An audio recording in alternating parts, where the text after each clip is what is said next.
Everyone, welcome back to लक्ष्य academy. सभी का स्वागत है इस प्लेटफॉर्म पे जहाँ पे हम प्रिपरेशन कर रहे हैं for the assistant statistical officer, है ना। इसकी प्रिपरेशन कर रहे हैं, यूपी की ये वैकेंसी है आपकी। Okay, and we are continuing with unit 2, ठीक है। And unit 2 is your collection and presentation of data, है। कलेक्शन और प्रेजेंटेशन चैप्टर का नाम है। और जैसा कि हमने देखा था कि आपका स्टैटिस्टिक्स क्या है, सांख्यिकी। सांख्यिकी में चार काम आप करते हैं, that is collection of data, presentation of data, then analysis, जिसमें आपका पूरा कैलकुलेशन जो भी प्रैक्टिकल वाला पार्ट है वो सारा आपका एनालिसिस का पार्ट है, एंड देन उसकी व्याख्या, इंटरप्रिटेशन, है ना। तो उसी में से कलेक्शन और प्रेजेंटेशन को हम पहले कर रहे हैं ना, कि डाटा को कलेक्ट कैसे करना है, क्या क्या मेथड्स हैं उसके, आपके कौन कौन से सोर्सेज होते हैं, देन प्रेजेंटेशन कितने तरीके से हम कर सकते हैं ना। हमने देखा था कि प्रेजेंटेशन में आप क्या कर सकते हैं, या तो टेक्स्ट के रूप में जो आपके पैराग्राफ्स होते हैं, वर्ड्स होते हैं ना, उसके रूप में आप कर सकते हैं। देन आप टेबल बना सकते हैं, आप ग्राफ बना सकते हैं, चार्ट बना सकते हैं। तो ये सारी जो चीजें हैं, फ्रीक्वेंसी डिस्ट्रीब्यूशन कैसे दिखाएंगे, ओगिव वगैरह, ये सब क्वेश्चन हम कर चुके हैं ना। उसी के कुछ और क्वेश्चंस को हम देख लेंगे आज सेट 3 में, और फिर जो नेक्स्ट क्लास होगी वहां से हम आपका यूनिट नंबर 3 पे चलेंगे, जो आपका कैलकुलेशन वाला पार्ट है ना, mean, median, mode, dispersion, correlation, ये सारा चीज क्या है वहां पे हम कर लेंगे, ठीक है। चलिए कंटिन्यू करते हैं क्लास को। क्लास कंटिन्यू करने से पहले जो भी स्टूडेंट इस सब्जेक्ट को कम्प्लीटली कवर करना चाहते हैं ना, या तो वो फर्स्ट टाइम स्टैटिस्टिक्स को कवर कर रहे हो, या फिर जिन्होंने किया हुआ है बट रिवीजन करनी है, डिटेल्ड आपको पूरी क्लासेस अगर करनी है, पूरा सिलेबस अगर देखना है स्टेप बाय स्टेप, तो आप हमारे पेड बैचेस को खरीद सकते हैं, जिसके लिए क्वेरी के लिए नंबर दी गई है, दिस इज द प्राइस, है ना। और ये आपका ऐप है, इसको इंस्टॉल कर लेंगे ताकि आप यहाँ से प्रैक्टिस वगैरह कर सके, है ना। क्वेश्चन, प्रीवियस ईयर क्वेश्चंस मिल जाएंगे आपको, प्रैक्टिस के लिए मॉक मिल जाएगा, एंड देन यहाँ पे आपको मटेरियल वगैरह भी मिल जाएगा, ठीक है। चलिए कमिंग टू द क्लासेस। ये सबसे पहला जो क्वेश्चन है हमारा, that is on the basis of sampling, है ना। हमने ये भी देखा था कि मेथड ऑफ सैम्पलिंग कितने, सेंसस होता है एक आपका, है ना, जो पूरी जनसंख्या पे किया जाता है। ये एक्यूरेट एंड रिलायबल रहता है। इसके आधार पे, सेंसस के आधार पे जो भी आंकड़े आपको मिलेंगे वो आपके रिलायबल रहेंगे, है ना, विश्वास करने लायक है, और एक्यूरेसी के तरफ होंगे बहुत ज्यादा, है ना।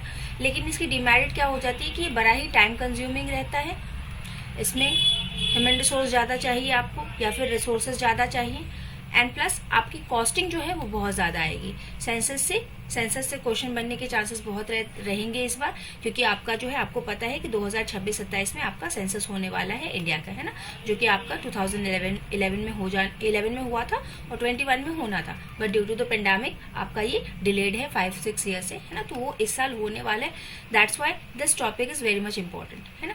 थोड़ा सा करंट से हम इसको लिंक करके चलेंगे अपने सब्जेक्ट को, क्योंकि एग्जामिनेशन में वही क्वेश्चन ज्यादा बनने की संभावना है। अगर एग्जामिनर सेंसिबल है तो वही क्वेश्चंस बनेंगे जो आपके डे टू डे लाइफ में हो रहे, है ना। चलिए देख लेंगे। हमारा क्वेश्चन है कि नॉन सैम्पलिंग एरर में अकर इन, नॉन सैम्पलिंग एरर इनमें से किस में आ सकता है, सिर्फ जनगणना में, केवल सैम्पलिंग में, दोनों में ही आ सकता है, या तो नाइदर सेंसस नॉर सैम्पलिंग, किसमें आपका नॉन सैम्पलिंग एरर आ सकता है।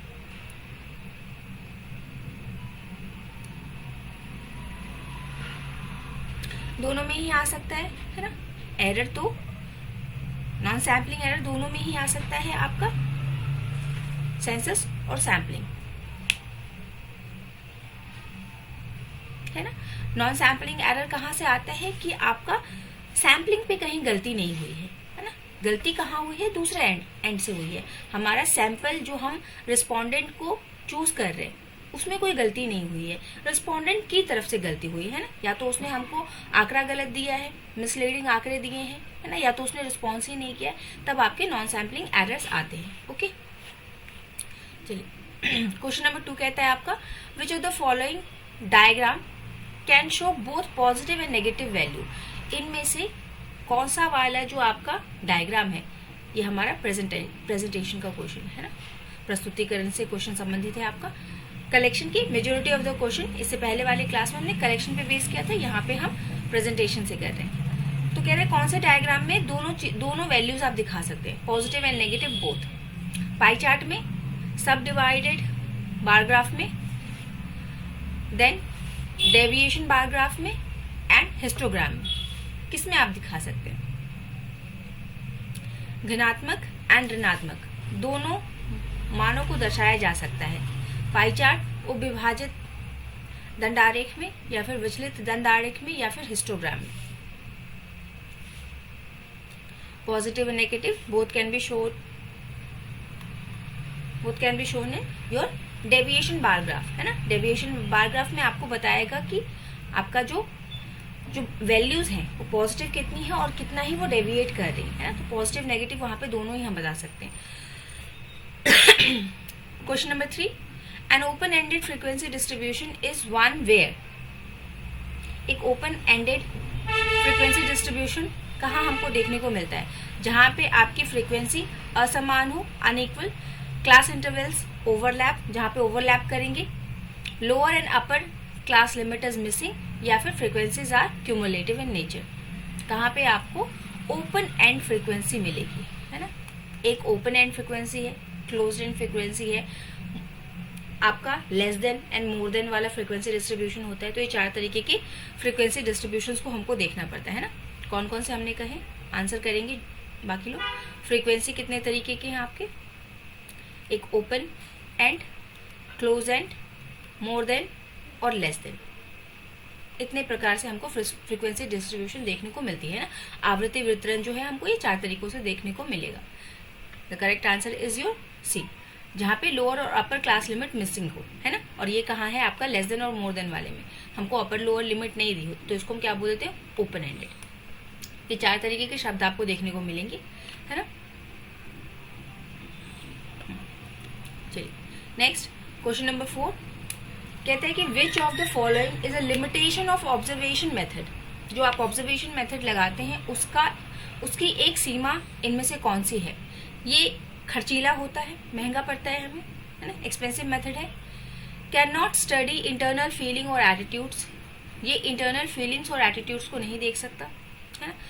देन रिक्वायर्स नो ट्रेनिंग, इसमें कोई ट्रेनिंग की जरूरत नहीं है आपको। सुइटेबल फॉर ऑल इन्वेस्टिगेशंस, ये हर तरीके की इन्वेस्टिगेशन के लिए, हर प्रकार के जांच के लिए आपका ये उपयुक्त है। आप कहीं भी आप ये ऑब्जर्वेशन मेथड लगा सकते हैं, है ना। ये क्या है? कलेक्शन का क्वेश्चन है आपका, जो डाटा संग्रह है उसका ये पार्ट है ना।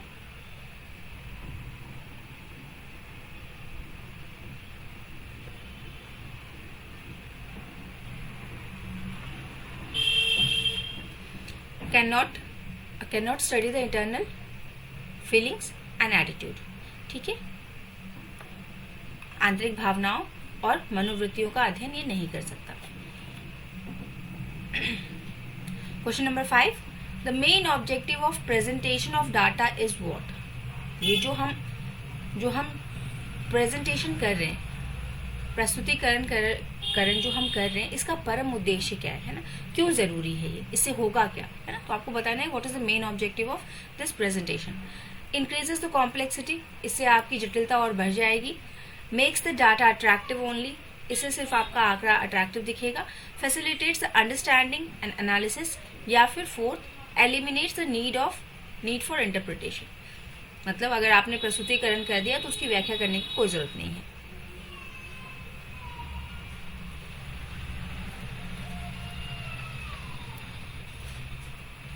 Facilitate the understanding and analysis, ये यहाँ पे इंक्रीजेस द कॉम्प्लेक्सिटी नहीं, डिक्रीजेस द कॉम्प्लेक्सिटी। अट्रैक्टिव जरूर से बताता है, लेकिन यहाँ पे ओनली लगा हुआ है इसलिए हमने इसको काट दिया, ठीक है। यहाँ पे हो गए decreases the complexity, makes the data attractive, facilitates understanding and analysis, and यहाँ पे लिखिए it makes interpretation easy to understand, है ना।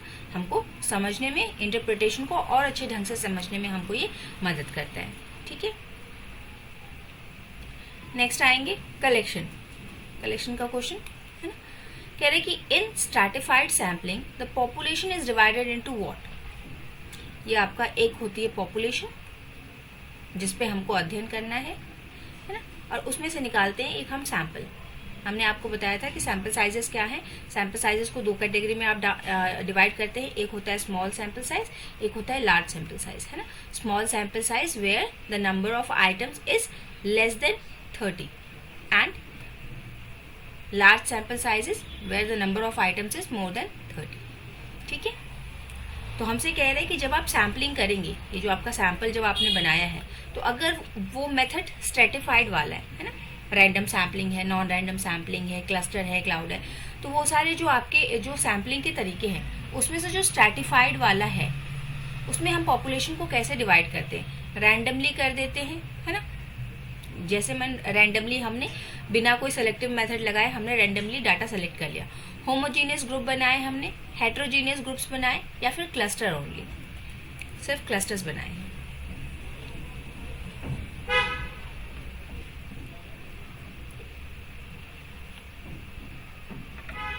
स्ट्रेटिफाइड में हम क्या करते हैं, पूरे पॉपुलेशन को हम स्ट्रेटाज में बांट देते हैं। जैसे फॉर एग्जांपल मान लीजिए कि अगर हमको मेल और फीमेल पॉपुलेशन के बारे में हमको स्टडी करना है, तो हमने क्या किया, हमने यहाँ पे 2 स्ट्रेटाज बना लिए, है ना। इसको थोड़ा अगर न्यूमेरिकल टर्म्स में करते हैं तो हम आई और जे स्ट्रेटाज बना लेते हैं। 2 स्ट्रेटा बना लिए ना, एक का नाम रख दिया आई, एक का नाम रख दिया जे। ये मेल वाला स्ट्रेटा, ये फीमेल वाला स्ट्रेटा।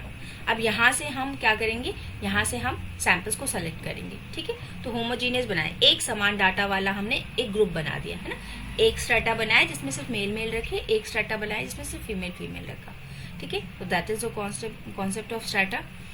चलिए नेक्स्ट कहते हैं कि जब जनसंख्या भौगोलिक रूप से बिखरी हुई हो तो कौन सी सैम्पलिंग विधि सबसे उपयुक्त रहेगी।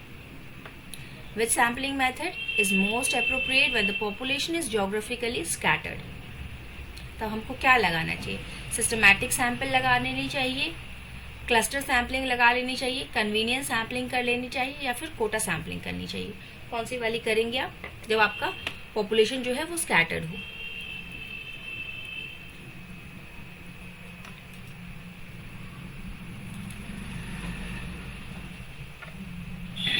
यहाँ पे हम लगाते हैं क्लस्टर्ड। ठीक है, छोटे छोटे स्कैटर्ड है ना, जैसे मान लीजिए एक बहुत बड़ा सा एरिया है, कुछ घर यहाँ बने हुए हैं, कुछ घर यहाँ बने हुए, कुछ घर यहाँ बने हुए, कुछ यहाँ बने हुए, कुछ यहाँ बने हुए, तो हम इसमें क्या कहते हैं, यहाँ पे हम क्या बोलेंगे, एक ही क्लस्टर है, एक ही क्लस्टर है, क्लस्टर 1 2 3 4 5 है। तो हमने क्लस्टर्स में डिवाइड कर दिया अपनी पॉपुलेशन को, और फिर वहां से हम सैम्पलिंग करेंगे, क्लस्टर बना करके सैम्पलिंग करेंगे ना। अब ये इसको हम स्ट्रैटा नहीं कह सकते क्योंकि होमोजीनियस नहीं है, है ना। यहाँ पे जो घर है, इस घर में मेल भी होंगे, फीमेल भी होंगे, ओल्ड एज लोग भी होंगे, बच्चे भी होंगे, तो इसको हम स्ट्रैटा नहीं बोल सकते, है ना, होमोजीनियस नहीं है, इसको हम क्लस्टर्स बोलेंगे। ठीक है, चलिए नेक्स्ट क्वेश्चन नंबर 8 कहता है selecting every 10th item from a list is known as what. हमारे पास लिस्ट है लोगों की या फिर वस्तुओं की, किसी भी चीज की हमारे पास क्या है, लिस्ट पड़ी हुई है। उसमें से हम हर 10वां जो आइटम है उसको हम सेलेक्ट कर ले रहे, और पहले 10वां, फिर 20वां, 30 40 50 और ऐसे करके ये जो आइटम्स हमको मिलेंगे 1 2 3 4 5, इसका हमने बना लिया है एक सैंपल।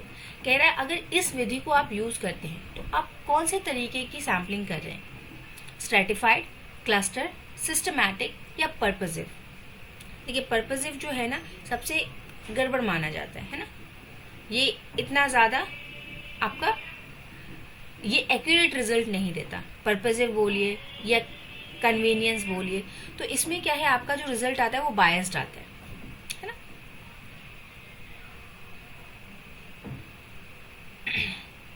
ये क्या है हमारा, यहाँ पे हम क्या कर रहे हैं, हम सिस्टमैटिक वे में आइटम्स को चुन करके हम एक सैंपल बना रहे हैं ना, तो इसको हम क्या कहेंगे, सिस्टमैटिक सैम्पलिंग कहेंगे,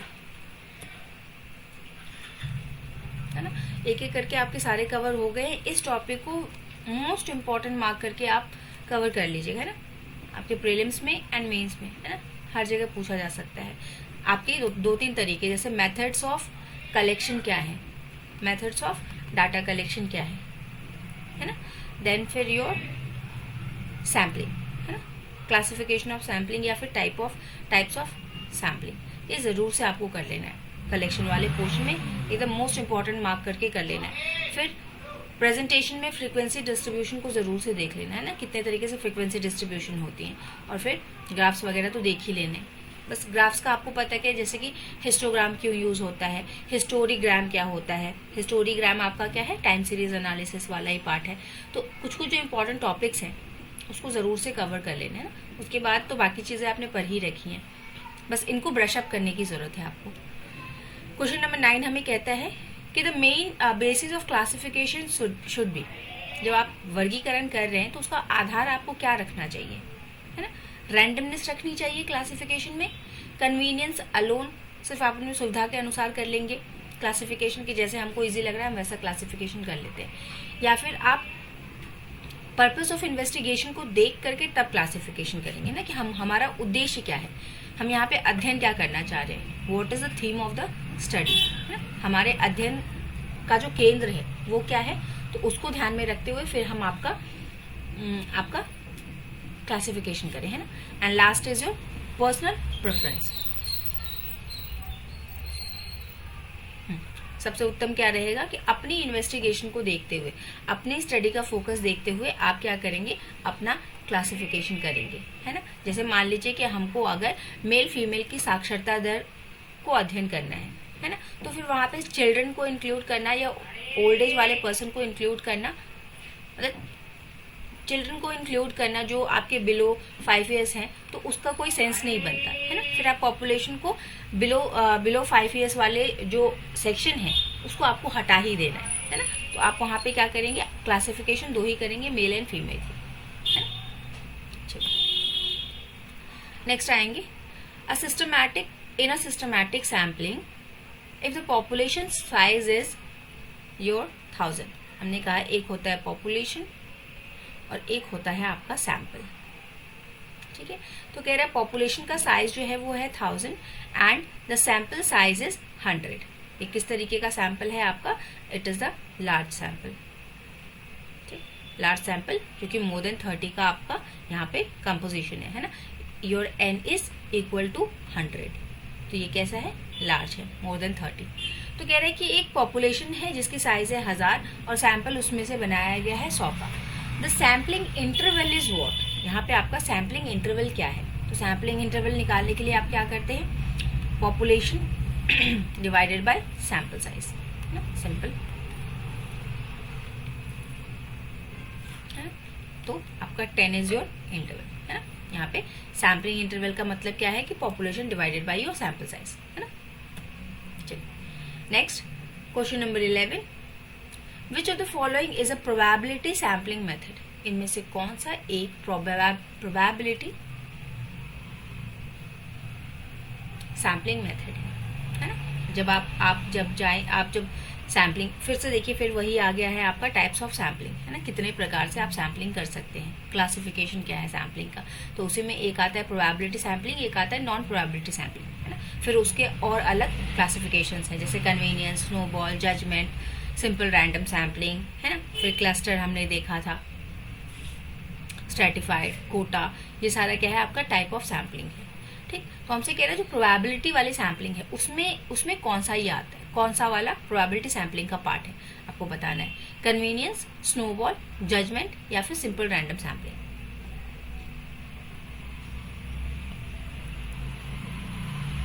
सबसे बेस्ट सिंपल रैंडम सैम्पलिंग जो है आपका, ये क्या है, प्रोबेबिलिटी का पार्ट है। प्रोबेबिलिटी में आप क्या देखने की संभावनाएं कितनी है ना। एंड म्यूचुअली एक्सक्लूसिव वाला आपका चलता है कॉन्सेप्ट। क्लास जब हमने स्टार्ट की थी तभी वहीं पे हमने फर्स्ट क्लास में हमने 2-3 चीजें क्लियर की थी, है ना, कि म्यूचुअली एक्सक्लूसिव अगर कहीं शब्द आ रहा है तो उसका मतलब क्या है कि एक का सिलेक्शन मतलब बाकी सबको साइड कर देना, है ना। जैसे आपके पास 5 पेन रखे, अगर उसमें से आपने एक पेन सेलेक्ट कर ली यानी कि आपने 4 को रिजेक्ट कर दिया है, ठीक। तो वही कॉन्सेप्ट यहाँ पे लगता है सिंपल रैंडम सैम्पलिंग का। Question number 12, classification based on attributes such as gender और literacy is called what. Quantitative classification, मात्रात्मक वर्गीकरण बोलेंगे, जहां पे आपने एट्रीब्यूट्स को देखा है, गुणों के आधार पे जब आप व्याख्या करते हैं, वर्गीकरण करते हैं, उसको क्या बोलते हैं, मात्रात्मक, जो क्रम के अकॉर्डिंग है ना, कालानुक्रमिक, फिर गुणात्मक और भौगोलिक। कौन सा वाला इसमें आपका जो है वो एट्रीब्यूट्स के आधार पे, गुणों के आधार पे जो वर्गीकरण है उसको क्या नाम देते हैं आप? Quantitative, chronological, qualitative and geographical. Qualitative है आपका, है ना, क्वालिटी के आधार पे, क्वालिटी, एट्रीब्यूट्स, है ना, एटीट्यूड, फीचर्स, है ना।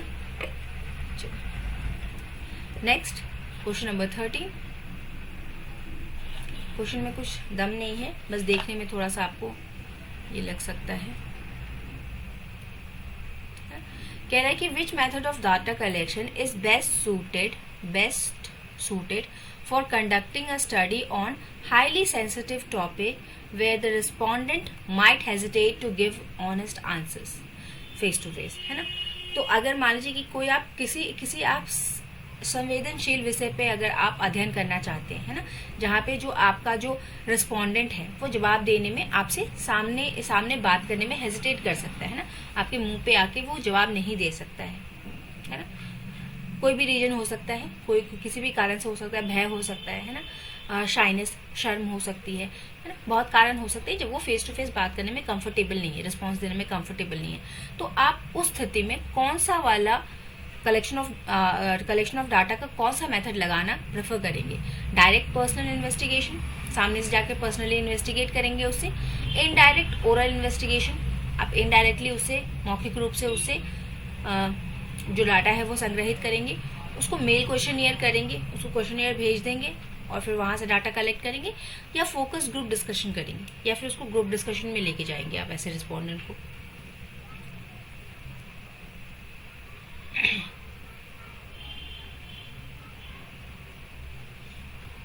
देखिए यहाँ पे मेल वाला सबसे ज्यादा प्रेफर है, ये भी चल सकता है बट स्टिल जो मेल का क्वेश्चनियर है ना वो सबसे बेस्ट रहेगा, है ना। यहाँ पे भी सामने आप उसकी आवाज सुन रहे हैं, है ना, लेकिन आप जब उसको क्वेश्चनियर भेजेंगे ना तो वो अपनी बातें हैं वो आराम से खुल के लिख सकता है ना। चलिए, तो ये दिस इज ऑल्सो, जो लोग बी दे रहे they are also correct, but still C जो है द मोस्ट सुटेबल, है ना। चलिए, second last question for the day. कह रहा है in statistical classification mutually exclusive का मतलब क्या है? अभी हमने डिस्कशन किया कि म्यूचुअली एक्सक्लूसिव क्या होता है। सांख्यिकी वर्गीकरण में परस्पर अनन्य का अर्थ क्या होता है? एक वस्तु एक ही समय में कई वर्गों से संबंधित हो सकता है। One item can belong to many classes simultaneously. Class overlap with each other, classes overlap करेंगे each other. One item can belong only to one class, एक आइटम एक ही क्लास में आपका फॉल कर सकता है। और last, the classes are unequal in size, जो आपने क्लासेस बनाए हैं, है ना। जैसे कि हमने कहा कि तीन कैटेगरीज है आपके पास, ए बी सी, है ना, इसमें से एक को सेलेक्ट कर लिया मतलब बाकी दो रिजेक्ट हो गए, तो उसका साइज अनइक्वल है। क्या लग रहा है?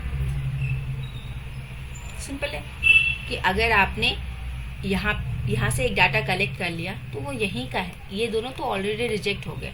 One item can belong to only one class, एक वस्तु केवल एक ही वर्ग से संबंधित हो सकती है ना? इसका मतलब है म्यूचुअली एक्सक्लूसिव। ओके, बाकी सबको एक्सक्लूड कर दिया। और वहीं पे अगर इंक्लूसिव बोलता है तो एक आइटम मल्टीपल आपके उसमें हो सकता है। जैसे कि अगर हमने कहा कि हमने वर्गीकरण किया है मेल और फीमेल के आधार में, और फिर हमने इसके ग्रुप्स बना दिए हैं, group A, group B, group C, है एज के बेसिस पे बांट दिया हमने। एक हमने मेन बनाया सैंपल मेल का, और फिर उस सैंपल से हमने सैंपल 1, सैंपल 2 और सैंपल 3 बना दिया। ठीक, तो अब अगर हमसे कोई बोले कि मेल जो है, मेल कैसा कंपोनेंट है, तो मेल क्या है यहाँ पे? म्यूचुअली इंक्लूसिव कंपोनेंट है। हर सैंपल में मेल है आपका, बट उसका साइज क्या है, एज क्या है, वो डिफरेंट है। ठीक है, तो ये इंक्लूसिव वाला हो गया। और एक एक्सक्लूसिव वाला कि अगर एक ग्रुप में चला गया है वो आइटम, तो वो बाकी किसी और ग्रुप में नहीं आ सकता, है ना। नेक्स्ट, लास्ट क्वेश्चन कह रहा है कि the classes in a frequency distribution should ideally be what. एक आवृत्ति वितरण में वर्ग आदर्श रूप से होने चाहिए। कैसे? ओवरलैपिंग होने चाहिए। Distribution should be overlapping. Distribution इस क्लास में भी आ रहा है, उस क्लास में भी आ रहा है ना। जैसे हमने कहा कि क्लास 5 के बच्चे, तो क्लास 5 के बच्चे 6 में भी आने चाहिए, 7 में भी आने चाहिए। ऐसा होना चाहिए क्या? अनइक्वल एंड कंफ्यूजिंग, बराबर नहीं होना चाहिए और कंफ्यूजिंग होना चाहिए frequency distribution. Exhaustive and non overlapping, overlap नहीं करने चाहिए और एग्जॉस्टिव यानी कि विस्तृत होने चाहिए है? या फिर लास्ट ओपन एंडेड ओनली, सिर्फ ओपन एंडेड फ्रीक्वेंसी डिस्ट्रीब्यूशन आपका होना चाहिए। नो क्लोज एंडेड है ना, यानी कि मोर देन और लेस देन आपका नहीं होना चाहिए है ना।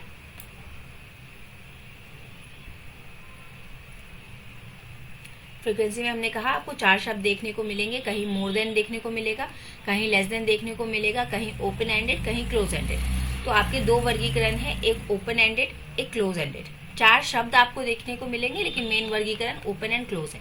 क्लोज वाले में आपके ओपन वाले में आपके 2 हैं, एक लेस देन वाला कॉन्सेप्ट और एक मोर देन वाला कॉन्सेप्ट है ना।